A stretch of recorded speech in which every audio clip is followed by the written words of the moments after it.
Yung China mga kababayan, ang sabi, nasilip na nagtatayo na ng airstrip dyan sa South China Sea. Lumala mga kababayan, gina-counter yata ng mga Chinese yung ating mga IDCA sites. Malamangan niya Mr. Maravillas. But before ko na ibigay sa inyo mga kababayan yung kwento, click subscribe muna dito sa ating YouTube channel and hit the notification bell para lagi po kayong updated sa mga kaganapan dito sa ating bansa. Huwag na rin po ninyo na-skip yung ating mga commercial ads para tuloy-tuloy lang yung pag-unlad ng Bagong Pilipinas. Ito mga kababayan yung balita. Laging may pumapansin sa atin, nagre-react. Huwag mo na niya Mr. Maravillas ipakita yung cellphone mo kasi baliktad naman, di namin mabasa. Di ba sinabi ko na sa inyo na huwag na ninyong basahin? Pinapakita ko lang yung cellphone ko for authentication ng source natin. Binabasa ko naman po sa inyo. Siguro mga bago na mga viewers natin. For authentication lang naman, the Manila Times, China may be building airstrip on disputed South China Sea Island. Sabi po sa report. Yun man lang po ang purpose natin. Ayas. Wag na ninyong problemahin yung binapakita ko sa inyo. Anya Mr. Maravillas, parang hindi nakatulong yung EDCA sites. Lumala, nakikipag-competition yung China. Alangan manitigil natin yung EDCA sites. Di lalo silang matutuwa niyan. And I think mga kababayan, matagal na nila yan na plano. Simula pa na yung unang mga islands dyan at mga artificial islands. Kinonstruct po nila gamit yung ating mga kalupaan. Kasama na yun pong airstrip. Alangan man ngayon lang nila naisip yan. Di ba? So tama lang, nadagdagan pa natin yung ating mga EDCA sites. Sabi ko nga, i-fortify natin. Lahat ng mga islands natin facing facing South China Sea o West Philippine Sea, lagyan na natin yan ng mga warheads. Mga ICBM at mga pati mga medium range missiles mga kababayan, tadtarin na natin yan. With the nuclear warheads, yun ang pinakang madali po. Sila nagko-construct pa lang, tayo posisyon na natin. Kasi may mga EDCA sites naman tayo po na existing na ngayon. Pero anya Mr. Maravillas, di ka ba nababala sa mga ganitong developments na nababasa natin? Hindi po. Trust God. Yan mga airstrip na yan at artificial islands po na kinonstruct po nila. Wala man po yan. Sa tribulation po kasi, sabi sa Word of God, in Matthew, in Revelation, lilindol. Nang napakalakas na lindol at sa kauulan ng apoy, possibly asteroid impact, lalamunin man lang po yan ang dagat. Hindi alam ng mga Chinese, kasi yung mga Chinese po, hindi man naniniwala sa Diyos. Tayo naniniwala sa Diyos. Sila hindi man naniniwala lang sila sa ideology nila. Mga atheist sila, di ba? Communist, atheist, hindi man naniniwala sa Diyos. Naniniwala lang sila sa kanilang sariling kakayahan. Tayo po hindi. Nakaasa tayo sa ating Panginoon. Kaya, huwag tayong matakot po. Sabi nga mga kababayan sa Word of God, if God is with us, who can be against us? Ayos? Sa tribulation, napakalinaw, hindi nila alam. Kasi hindi man sila nagbabasa ng Bible. Paglindol po ng napakalakas, aalsa yung dagat, lalamunin sila dyan sigurado sa South China Sea na kinamkam nila at nagtayo sila mga kababayan ng mga artificial islands. Magigiba man lang po yan. Di ba? Ipagpomosisyon tayo ng mga nuclear warheads dito, paglosob nila, siyempre sasabog. Ayan, diyan na sila po malilibing. Bomba atomika, you just imagine mga kababayan yung Nagasaki, Hiroshima. Nanood kayo ng yung pelikulang bago ngayon? Oppenheimer. Ayun po. Yung Oppenheimer. Kaya importante po yung tinatawag na nuclear deterrence. Noon, ayaw sumurrender mga kababayan ng Japan. Ayun, nakadevelop yung Amerika ng weapons of mass destruction. Alam na ninyo, that is part of history. Although we know na yung China, may nuclear weapons din po. O di, sabayan na po. Alam nila yon na pag ginamit ito, mga kababayan ng Amerika at gumamit sila, tapos na yung territory na pinag-aagawan. Tama pa? So, mamimili sila, mga kababayan. Ang choice is, make peace with us, live and let live, o la tayo maabo. Ganon lang po, mga kababayan. Nasusulat po, lulubog yung lahat ng mga islands, mawawala. Iyan pang artificial island lang. At ginawa nilang airstrip. Ito po, China appears to be constructing an airstrip on a disputed South China Sea island that is also claimed by Vietnam and Taiwan, according to satellite photos analyzed by the Associated Press. The work on Triton Island in the Paracel Group daw mirrors construction on 7 human-made islands. Gumagawa na po sila ng airstrip para landingan ng kanilang mga warplane siguro po. So permanent military base yung kinoconstruct na, madaling sabi, ng mga Chinese dyan sa lugar na yan ng South China Sea. Desidido talaga po. Kaya kung gaano kadesidido ang mga Chinese sa pagkamkam dyan, yung resolve natin sa pag-defend dapat ipakita din po natin. Ganun po. Pag hindi po, lalamunin tayo nila ng walang kalaban-laban. Ganon ang plano ng mga Chinese na sabi ng mga DDS, kaibigan natin. What? Lalo ni Mao Diggs. So ito yung mga human-made islands in the Spratly groups to the east which have been equipped with airstrips, docks, and military systems. Compete nila yung EDCA sites ng mga Amerikano dito sa ating bansa. Although it currently appears to be somewhat more modest in scale. Ayan po, mga kababayan, busy yung mga Chinese.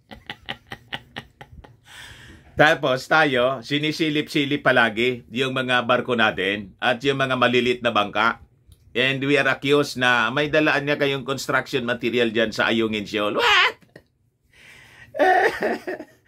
Yung mga sundalo natin, yung Coast Guard natin na may dala ng pagkain po para sa mga sundalo natin na naka-assign doon sa outpost sa nabubulok na Sierra Madre. Pinag-iinitan nila, may construction material niya, pero sila, ang dala nila, napakaraming mga construction materials. Mga kuha na po ang dala nila, yung buong hardware ng China. Hardware store, dala nila, nandoon na sa mga barko. Ang laman, hardware, para sa construction po ng mga military base nila. Plus airstrip, i-report na mismo. So, sabi dito, satellite photos from Planet Labs, TBC, analyzed by the AP, show construction on the airstrip first visible in early August. Ngayon lang po. Bago to. The runway as currently laid out would be more than 600 meters, 2,000 feet in length, long enough to accommodate turboprop aircraft and drones, but not fighter jets or bombers. Maliit lang muna. Pero ganun ang strategy nila. Tapos, expand ng expand. Ganon, mga kababayan. So sabi dito, also visible are large number of vehicle trucks. Hinakot na nila, pati mga malalaking trucks running across much of the island along with what appear to be containers and construction equipment. Triton is one of the major islands in the Paracel group, which is roughly equidistant from the coast of Vietnam in China's island province of Hainan. China has had a small harbor and buildings on the island for years, along with a helipad and radar arrays. Ito yung una na pinagluloko po tayo panahon ni GMA nang tumindi, mga kababayan, yung activity nila diyan po sa West Philippine Sea, sa South China Sea.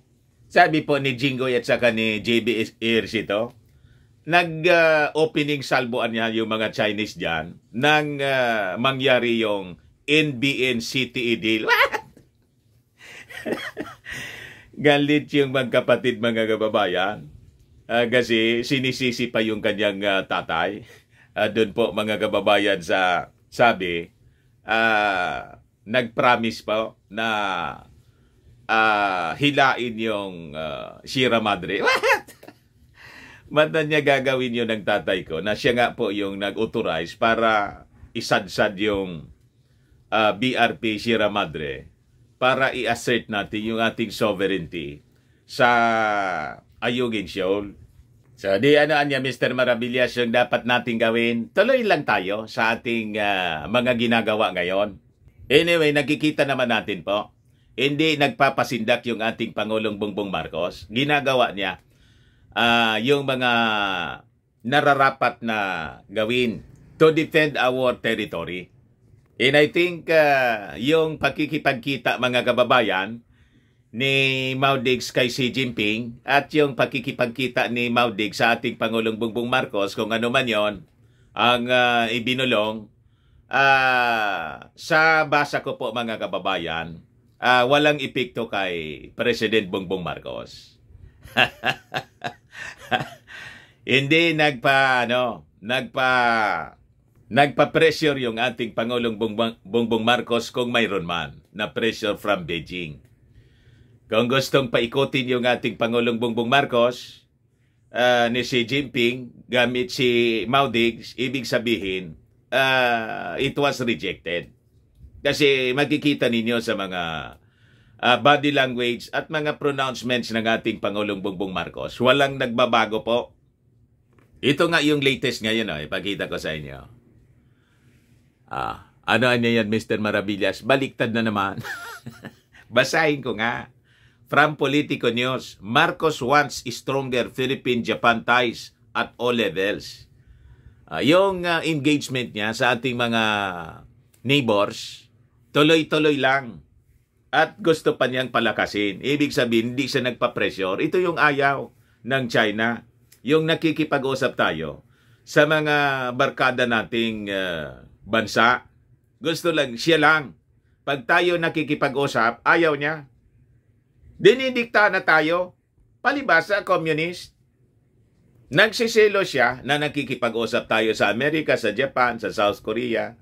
Pero siya, wala man tayong makipagkwentuhan siya kay Putin. Anong paki natin?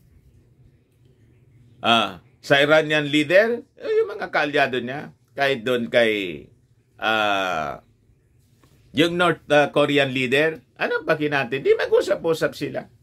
Karapatan yun ng bawat leader na makipag-usap sa kanino man na gusto niyang kausapin. Sovereign nation nga po. Pero sila, gusto nila, kung sino yung barkada nila, yun ang barkada natin din. Tama ba yon? Yung Amerika, hindi nila barkada, competitor nila, kaaway nila. Ang gustong mangyari ng China, awayin din natin. Kasi neighbor tayo.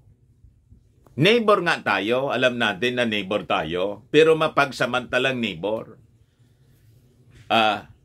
Papayag tayo sa ganon. Neighbor nga, pero masamang neighbor. Opportunistang neighbor. Bully na neighbor. So sabi dito, President Ferdinand Marcos Jr. is hoping for closer interaction between the Philippines and Japan, not only on a government-to-government level, but also on a parliamentary level and at every level possible. So lalo pa niyang pinalakas, mga kababayan, ang relasyon. During a meeting with Komeito Party Chief Representative Natsuo Yamaguchi in Malacanang, Marcos Jr. emphasized the need to bring the long-standing ties into higher levels of cooperation, enhancing key discussions in defense and security in the Asia-Pacific region. Sigurado magsisilos na naman yung China. He also sought to establish and create more opportunities in boosting economic peace and strength between the two countries. Dara hindi sila nagyayabang, itong mga Chinese. Ay yung ating trade relations po with other countries, kailangang paalabi natin para hindi nagyayabang yung China. Mas i-engage natin economically yung Amerika, yung Japan, yung South Korea, in other countries na hindi nang bubuli sa atin. Tama? Doon tayo bibili ng mga pangangailangan natin. Sila yung gagawin natin mga contractors ng mga infrastructure imbis yung mga Chinese na nag-reclaim ng Manila Bay. Sinira po yung ating Manila Bay. Di ba? Yung mga kalsada natin, mga airports natin, di mga Japanese contractors. Yung mga railways natin, mga Japanese contractors, quality naman po sila kaysa man sa Chinese companies. Di ba? At least yung Japan tumutulong sa ating security. Pero yung China, binubuli po tayo. Pag nakipagnegosyo tayo sa kanila, yung kita nila sa negosyo sa atin, yan ang kaya gustong i-boycott nanawagan siya ng boycott, si Zubiri. Kasi ginigisa tayo sa sariling mantika. Nagkikinabang sila sa mga negosyo dito sa atin. Pagkatapos, yung pera na nakuha nila galing sa mga negosyo rito, kontrata sa ating bansa, binibili nila ng mga military hardware, mga armas para tayo ibuli. Tama ba yun? Tama po si Zubiri. Yan sabi dito ng Pangulo, we have taken to heart very much the concept that your Prime Minister has put forward in the various fora, in that if we are to talk about peace in the region, we must also talk about economic peace, economic strength. The two are interconnected, sabi po ng ating Pangulo kay Yamaguchi. So yung stake natin sa Japan, sa Amerika, i-increase natin. Bakit? Pag na-increase natin, yung interest nila sa atin to help us, siyempre tataas yun. To defend us. Help us defend the country. Kasi may pakinabang sila sa atin. Ganon lang. Di ba? Ito ngayon yung policy direction ng ating Pangulong Bongbong Marcos. At itong policy direction, tama po ito. We certainly subscribe to that idea in once again the partnership and the agreements that Japan and the Philippines can come to on a bilateral basis but also on multilateral basis, Anya. I refer to the trilateral agreements that we have been talking about and have started to implement in terms of joint patrols. You see? In terms of joint exercises for the two maritime forces of Japan and the Philippines. So, yun na po. At dapat i-turn down natin yung offer ng China na gustong makipagbalikatan sa atin. Trojan horse po yan, mga kababayan, sa totoo lang. It is a Trojan horse. Yung offer po ng China.